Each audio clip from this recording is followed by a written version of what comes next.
നമസ്കാരം. ഭാരത് ലൈവിലേക്ക് സ്വാഗതം. ശ്രീലാം, ഇപ്പൊ ഈ അടുത്ത നാളുകളിലെ വാർത്തകളെല്ലാം പരിശോധിച്ച് നോക്കിയാൽ നമ്മുടെ കേരളത്തിൽ കുറ്റകൃത്യങ്ങളുടെ എണ്ണം വളരെയധികം കൂടുന്നതായാണ് കണ്ടുവരുന്നത്.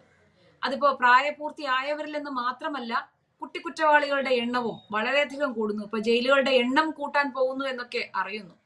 ശരിക്കും ഇത് ഒരു ഭരണകൂടത്തിന്റെ പരാജയമായി തന്നെ വിലയിരുത്തേണ്ടതല്ലേ? എന്തുകൊണ്ടായിരിക്കാം ഈ ഒരു വർധനവ്? തീർച്ചയായും പ്രീത, അടുത്ത കാലത്തായി ക്രൈമിൽ ഏർപ്പെടുന്നവരുടെ എണ്ണം കൂടുന്നു എന്നുള്ളത് ആശങ്കാജനകമായ കാര്യം തന്നെയാണ്. പണ്ട് കാലത്തെക്കാട്ടിൽ കൂടുതൽ ക്രൈമിൽ ഉൾപ്പെടുന്നവരുടെ എണ്ണം കൂടുന്നു. പ്രത്യേകിച്ച് സ്കൂളുകൾ കേന്ദ്രീകരിച്ചും ലഹരിയുടെ ഉപയോഗവും ഒക്കെ അതിന് കാരണമായിട്ടുണ്ട്. പക്ഷെ ഈ കുറ്റവാളികൾ കൂടുന്നു. അതുകൊണ്ട് തന്നെ ഏതാണ്ട് 67ഓളം ജയിലുകളാണ് നിലവിലുള്ളത്. അതിൽ തന്നെ 10,000-ലേറെ അന്തേവാസികൾ ഇപ്പോൾ നിലവിലുണ്ട് എന്നാണ് മനസ്സിലാക്കാൻ സാധിക്കുന്നത്. ഇതുകൂടാതെ തളിപ്പറമ്പിലും വടകരയിലും പാലക്കാടും മണ്ണാർക്കാടും ഒക്കെയായി 3 പുതിയ ജയിലുകൾ ഉടൻ തന്നെ നിലവിൽ വരാൻ പോകുന്നു എന്നാണ് മനസ്സിലാക്കാൻ സാധിക്കുന്നത്. ഒരു രാജ്യം അതിന്റെ വികസനത്തിന്റെ മാതൃക മുന്നോട്ട് വെക്കുന്നു എന്നാണ് പറയുന്നത്. ഭയങ്കര വികസന മാതൃകകളാണ്, കേരളം ഭയങ്കര വിദ്യാഭ്യാസമുള്ളവരുടെ നാടാണ് എന്നൊക്കെ എല്ലാവരും പറയുന്നുണ്ട്. പക്ഷെ ഒരു ക്രൈം റേറ്റ് കുറയുന്നതാണ് ഒരു രാജ്യത്തിന്റെ വികസനത്തിന്റെ മാതൃക എന്ന് നമ്മൾ കണക്ക് കൂട്ടേണ്ടത്. കാരണം ക്രൈമിൽ ഏർപ്പെടുന്നവരുടെ എണ്ണം കൂടുന്നു, ജനങ്ങളുടെ മാനസികാവസ്ഥ വ്യത്യസ്തമാകുന്നു എന്നുള്ളത് തന്നെയാണ് അതിൽ ഏറ്റവും പ്രധാനപ്പെട്ട കാര്യം. എന്നാൽ കേരളത്തിൽ നോക്കൂ, കേരളത്തിൽ മാനസികാവസ്ഥ ഇതുവരെയുള്ളവരുടെ ക്രൈം റേറ്റ് കൂടുന്നു എന്ന് മാത്രമല്ല, കുട്ടികളുടെ ഇടയിലും സ്കൂളിലും ഒക്കെ ക്രൈം റേറ്റ് വർദ്ധിക്കുന്നു എന്നുള്ളത് വളരെ ഗൗരവകരമായി തന്നെ കാണണം. ഇതിന് ഇപ്പോ ഒരു കാരണം ഭരണകൂടത്തിന്റെ കൃത്യമായ രീതിയിലുള്ള ഒരു ഇടപെടൽ ഉണ്ടാകുന്നില്ല എന്നുള്ളത് മാത്രമല്ല, ഒരുപാട് ഘടകങ്ങൾ ഇതുമായി ബന്ധപ്പെട്ടുണ്ട്. കാരണം കഴിഞ്ഞ കുറെ വർഷങ്ങളായി നമുക്കറിയാം, ഇടതുപക്ഷമാണ് കേരളം ഭരിക്കുന്നത്. കൃത്യമായ രീതിയിൽ ഇടതുപക്ഷം ഏതൊക്കെ കേസുകളിലാണ് ഇടപെട്ടിട്ടുള്ളതെന്ന്, അല്ലെങ്കിൽ ഏത് കേസുകളിലാണ് നീതി കിട്ടിയിട്ടുള്ളതെന്ന് ആലോചിക്കുമ്പോൾ തന്നെ നമുക്ക് മനസ്സിലാക്കാൻ പറ്റും. കേരളത്തിൽ ക്രൈം ചെയ്താൽ വലിയ രീതിയിലുള്ള ശിക്ഷാ നടപടികളോ മറ്റൊന്നും ഉണ്ടാകാനുള്ള സാധ്യതയില്ല. അതിന് കോടതികളെ കുറ്റം പറഞ്ഞിട്ട് കാര്യമില്ല. കാരണം കോടതിയിലേക്ക് കേസെത്തുമ്പോൾ പോലീസിന്റെ അന്വേഷണവും അത് കൃത്യമായി ചാർജ് ചെയ്യുകയും ഫ്രെയിം ചെയ്യുകയൊക്കെ ചെയ്താൽ മാത്രമേ കോടതിയിൽ എത്തുമ്പോൾ ഈ കേസുകളൊക്കെ വിട്ടുപോകാതിരിക്കുള്ളൂ. ഇപ്പൊ തന്നെ നമ്മൾ കണ്ടാണ്, ഏറ്റവും റീസെന്റ് ആയി കണ്ടതാണ് പ്രതിഭ MLA-യുടെ മകന്റെ കേസുമായി ബന്ധപ്പെട്ട കേസിൽ മെഡിക്കൽ പരിശോധന അടക്കം നടത്തിയിട്ടില്ല എന്നും വളരെ കൃത്യമായി തന്നെ പ്രതിഭയുടെ മകനെ രക്ഷിക്കാനുള്ള ശ്രമങ്ങൾ കേരളത്തിലെ സർക്കാരിന്റെ ഭാഗത്തുനിന്ന് ഉണ്ടായിട്ടുണ്ട് എന്നൊക്കെ നമുക്ക് മനസ്സിലാക്കാവുന്നതേ ഉള്ളൂ. അതുപോലെ തന്നെയാണ് എല്ലാ കാര്യങ്ങളും. ഇപ്പോ ഈ കുട്ടികൾ ക്രൈം റേറ്റ് കൂടുന്നതിന് പല കാര്യങ്ങളുണ്ട്. അതായത് കഴിഞ്ഞ കുറെ നാളുകളായി നമ്മൾ എപ്പോഴും പറയുന്നതാണ്, കേരളത്തിലെ ജനങ്ങൾ കേരളം നിൽക്കുന്ന സംസ്ഥാനമാണെന്നും കേരളത്തിൽ വിദ്യാഭ്യാസമുള്ളവർ കൂടുതലാണെന്നും ഇടതുപക്ഷ ഹൃദയപക്ഷമാണെന്നും ഒക്കെ വാദിക്കുന്നവരുണ്ട്. കഴിഞ്ഞ ദിവസവും കുംഭമേളയ്ക്ക് പോയതിനെ, ആ കുംഭമേളയിൽ പോയി അവിടെ സ്നാനം ചെയ്തു എന്നുള്ളതിനെ മോശമായി കാണിക്കുന്ന സിന്ധു പോലും അവിടെ പറയുന്ന ഇടതുപക്ഷമുണ്ട് സാർ, ഇവിടെ ഇടതുപക്ഷമാണ് സാർ ഭരിക്കുന്നത്, ഇവിടെ ക്രൈം റേറ്റ് കൂടുന്നത് വളരെ ഗൗരവത്തോടെ തന്നെ കാണേണ്ട കാര്യമാണ്. അത് ഇടതുപക്ഷത്തിന്റെ ഒരു ഇടപെടലാണ് എന്ന് തന്നെയാണ് ഞാൻ മനസ്സിലാക്കുന്നത്. കാരണം ഇടതുപക്ഷം കാലാകാലങ്ങളെ കുറെ പുരോഗമനവാദം മുന്നോട്ട് വെക്കുന്നത്. ഇവരെ സംബന്ധിച്ചിടത്തോളം പുരോഗമനവാദം മുന്നോട്ട് വെക്കുമ്പോൾ എന്തിനാണ് ഈ പുരോഗമനവാദം മുന്നോട്ട് നമ്മൾ ആലോചിക്കണം. പുരോഗമനം എന്ന് പറയുന്നത് കേവലം കള്ളുകുടിയും കഞ്ചാവ് വലിക്കലും സ്വാതന്ത്ര്യ പ്രഖ്യാപനവും അതുപോലെ തന്നെ ഈ സ്ത്രീകളുടെ ഇടയിലും ഇത്തരത്തിലുള്ള പ്രവണതകൾ കൂട്ടാൻ ഉപയോഗിക്കുകയും സ്ത്രീകളെ ഉപയോഗിക്കാനുള്ള മാർഗവും ഒക്കെ ഉപയോഗിച്ചു കൊണ്ടുപോവുകയാണ് കഴിഞ്ഞ കുറെ നാളുകളായി ഇടതുപക്ഷം. അതിന്റെ തന്നെ ഏറ്റവും പ്രധാനപ്പെട്ട ചില അതിന്റെ ഒരു എന്താണ് പറയുന്നത് ഡ്രോബാക്സ് ആണ് ഇപ്പോൾ നമ്മൾ കണ്ടുകൊണ്ടിരിക്കുന്നത്. ഈ പുരോഗമനവും വ്യക്തി സ്വാതന്ത്ര്യവും ഒക്കെ ആവാം, പുരോഗമനവും ഒക്കെ അതിന്റെ യഥാർത്ഥ അംശത്തിൽ തന്നെ ഉണ്ടാവണമെന്നാണ് ഞാൻ പറയുന്നത്. ഇപ്പോ നമുക്കറിയാം, സ്ത്രീപക്ഷപാതം മുന്നോട്ട് വെക്കുമ്പോൾ പലപ്പോഴും ഈ സ്ത്രീപക്ഷപാതം എന്ന് പറയുന്നത്, അല്ലെങ്കിൽ സ്ത്രീകളുടെ ഫെമിനിസ്റ്റിക് ചിന്താഗതി എന്ന് പറയുന്നത് എന്തും കാണിക്കാനുള്ള ലൈസൻസ് അല്ല ഫെമിനിസം. ഫെമിനിസം എന്ന് പറയുന്നത് പുരുഷനോടൊപ്പം സ്ത്രീ എല്ലാ രംഗത്തും തിളങ്ങി നിൽക്കാനുള്ള, അല്ലെങ്കിൽ പുരുഷനോടൊപ്പം അതേപോലെയുള്ള ആർജവം ഉണ്ടാക്കാനുള്ള കാര്യങ്ങളിലേക്ക് പോകണം.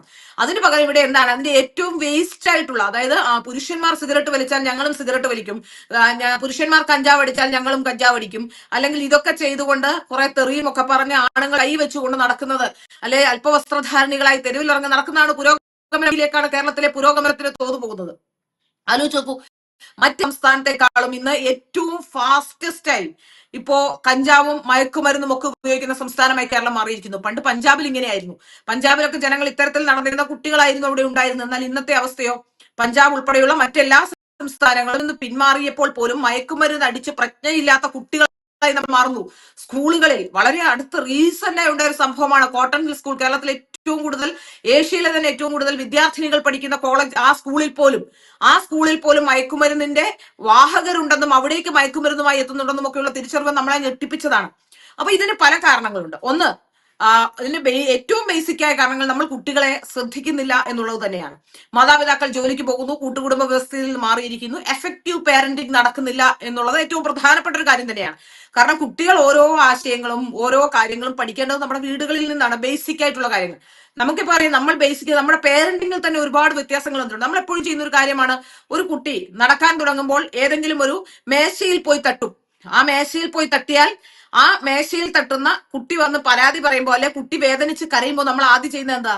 അചേതനമായ ആ മേശയെ അടിച്ചുകൊണ്ട് കുട്ടിയെ പഠിപ്പിക്കുകയാണ്, കുട്ടിയല്ല തെറ്റുകാരി, ഈ മേശയാണ് തെറ്റുകാരി എന്ന്. ആ മേശ ഒന്നും ചെയ്യുന്നില്ല, കുട്ടിയാണ് അങ്ങോട്ട് പോയി തട്ടുക. അപ്പൊ ബേസിക് നോളജ് പോലും നമ്മൾ കുട്ടികൾക്ക് പകർന്നു കൊടുക്കുന്നതിൽ പരാജയപ്പെട്ടിരിക്കുന്നു എന്നുള്ളതാണ് മനസ്സിലാക്കാൻ സാധിക്കുന്നത്. അതുപോലെ ഈ കുട്ടികളെ നമ്മൾ ശ്രദ്ധിക്കാതിരിക്കുന്നതുകൊണ്ട് ഒരുപാട് പ്രശ്നങ്ങൾ ഉണ്ടാകുന്നുണ്ട്. കുട്ടികൾ പലപ്പോഴും ഗെയിമുകൾക്ക് അഡിക്റ്റ് ആയി മാറുന്നു, അതുപോലെ തന്നെ സിനിമയ്ക്ക് അഡിക്റ്റ് ആയി മാറുന്നു. അതും സിനിമകളിൽ തന്നെ ഏത് തരത്തിലുള്ള സിനിമകളാണ് നമ്മുടെ കുട്ടികൾ കാണുന്നത്? പണ്ടത്തെ കാലത്തെ പോലെ ഒരു നല്ല കുടുംബ ചിത്രമോ അല്ലെങ്കിൽ അത്തരത്തിലുള്ള ചിത്രങ്ങൾ കാണിക്കാനും അതിന്റെ ഒരു കുടുംബത്തിന്റെ ഒരു വില മനസ്സിലാക്കി കൊടുക്കാനും എന്താണ് കുടുംബം എന്നതിനെ കുറിച്ച് മനസ്സിലാക്കി കൊടുക്കാനും ഒക്കെ നമ്മുടെ കുട്ടികളെ നമ്മൾ പരാജയപ്പെട്ടു പോകുന്നു.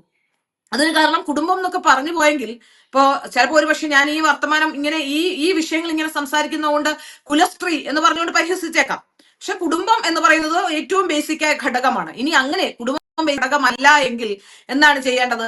നമ്മൾ കുട്ടികളും ഒന്നും ഉണ്ടാവരുത്. നമ്മൾ ഇങ്ങനെ രണ്ടുപേരുടെ സ്വാതന്ത്ര്യ പ്രഖ്യാപനവുമായി ഭാര്യയും ഭർത്താവും ഒക്കെ പോകണം. അപ്പോ നമ്മൾ കുട്ടികളെ ഉണ്ടാക്കുമ്പോൾ അല്ലെങ്കിൽ നമുക്കൊരു കുട്ടി ഉണ്ടാവുമ്പോൾ അവരെ പരിപാലിക്കുകയും അവരെ അതേ അവസ്ഥയിലേക്ക് കൊണ്ടുവരികയും അവരെ വളർത്തിയെടുക്കുകയും നല്ല സിറ്റിസൺ ആക്കി സമൂഹത്തിലേക്ക് കൊടുക്കുകയും ചെയ്യേണ്ട ബാധ്യത അച്ഛനും അമ്മയ്ക്കും തന്നെയാണ്. പലപ്പോഴും അച്ഛനും അമ്മയും തമ്മിൽ പ്രശ്നങ്ങൾ ഉണ്ടാവുമ്പോൾ പോലും പലപ്പോഴും നമ്മൾ ശ്രദ്ധിക്കാറുണ്ട്, അച്ഛനും അമ്മയും തമ്മിൽ പ്രശ്നങ്ങളുണ്ട്. ഞാൻ എപ്പോഴും പറയാറുണ്ട്, അച്ഛനും അമ്മയും തമ്മിൽ പ്രശ്നങ്ങൾ ഉണ്ടായിക്കോട്ടെ, ഉണ്ടെങ്കിൽ അച്ഛനും അമ്മയും വേർപിരിയുവാണെങ്കിൽ കുട്ടികളെ അച്ഛനും അമ്മയും ഒക്കെ ചേർന്ന് തന്നെ വളർത്തട്ടെ. അവിടെ വൈരാഗ്യ ബുദ്ധിയും കുട്ടികളെ കൊണ്ട് കേസ് കൊടുപ്പിക്കൽ. ഇന്നലെ വന്ന ഒരു വലിയ കേസ്, 1.5 വയസ്സുള്ള പാല് കുടിക്കുന്ന പെൺകുട്ടി അമ്മ ദുരുപയോഗം ചെയ്തു എന്ന് പറഞ്ഞുകൊണ്ട് ഹൈക്കോടതിയിലേക്ക് ഒരു കേസ് വന്നിരിക്കുന്നു.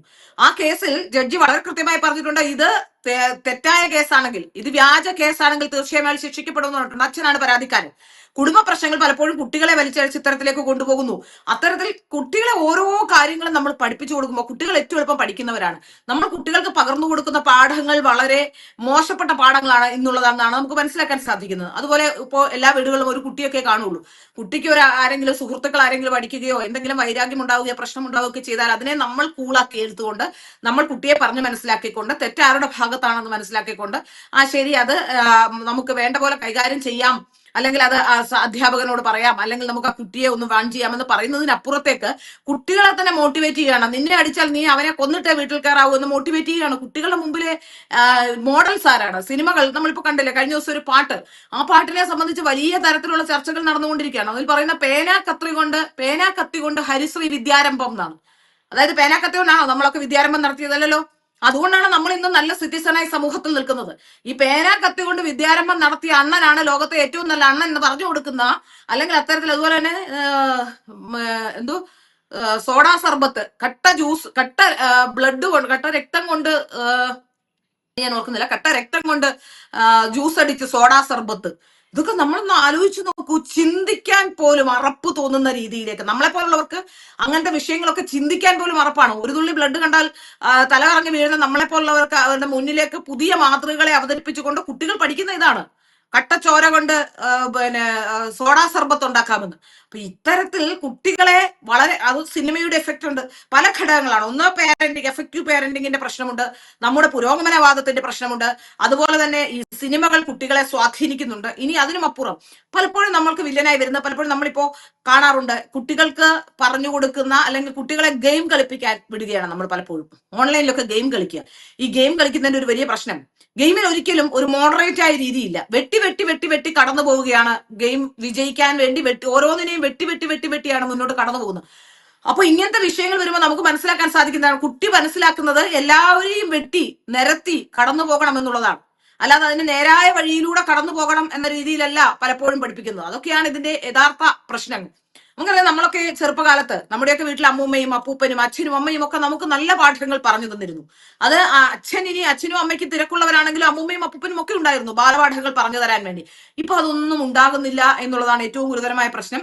കേരളത്തിലെ ജയിലുകളുടെ എണ്ണം കൂടുന്നു എന്നുള്ളത് പുരോഗമനത്തിന്റെ മാതൃകയല്ല, അത് പുരോഗമനത്തിന്റെ ഏറ്റവും വേസ്റ്റായ അല്ലെങ്കിൽ പുരോഗമനമില്ല എന്നുള്ളതിന്റെ ഏറ്റവും വലിയ സൂചനയാണ് എന്ന് തന്നെ കാണണം.